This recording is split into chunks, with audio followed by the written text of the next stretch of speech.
Bonjour, je m'appelle André Froment. J'habite ici depuis déjà très longtemps, j'ose pas dire combien d'années. Bonjour, je m'appelle Caroline, je suis enseignante dans une école primaire, l'École primaire d'éducation internationale. Alors, c'est un projet collectif. Les voisins ont participé un peu à... Ils ont fait des suggestions, en fait, sur l'aménagement possible de la cour, la voisine d'en haut aussi. Ça a commencé par un tout petit projet, puis ça a pris de l'ampleur. Puis finalement, c'est devenu qu'on refait le terrassement au complet. Caroline voulait un jardin depuis longtemps.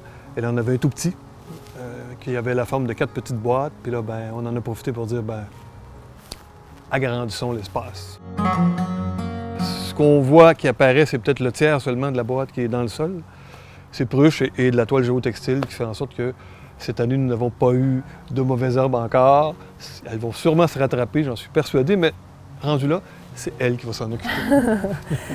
Moi, en fait, moi, je ne m'occupe pas de l'aménagement physique comme tel. Donc, j'ai fait les plans, qu'est-ce que je place dans les boîtes, à quel endroit, selon le soleil. J'ai même demandé à André de me construire les petites structures de bois avec les cordes pour soutenir les poids, puis ces choses comme ça. Donc, j'ai vraiment aménagé tout ça.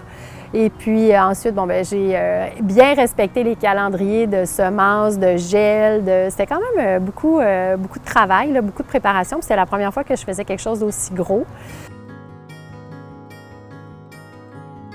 En fait, ce que ça apporte, c'est, premièrement, c'est magnifique. On a une cour extraordinaire. On a passé l'été dans la cour. Aussi, on a un très beau voisinage. Alors, notre voisine d'en haut, les voisins d'à côté, on est toujours dans la cour ensemble. On a comme une espèce de petit îlot de verdure en ville ici. Et le fait que là, tranquillement, toutes les choses ont poussé, mais quand on vient s'asseoir ici, on a une certaine intimité malgré le fait qu'on soit juste à côté d'une ruelle.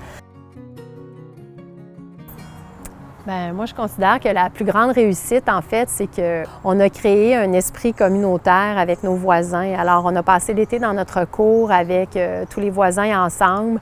C'est un travail collectif pour embellir notre environnement. Puis ça, pour moi, c'est ce qu'il y a de plus beau.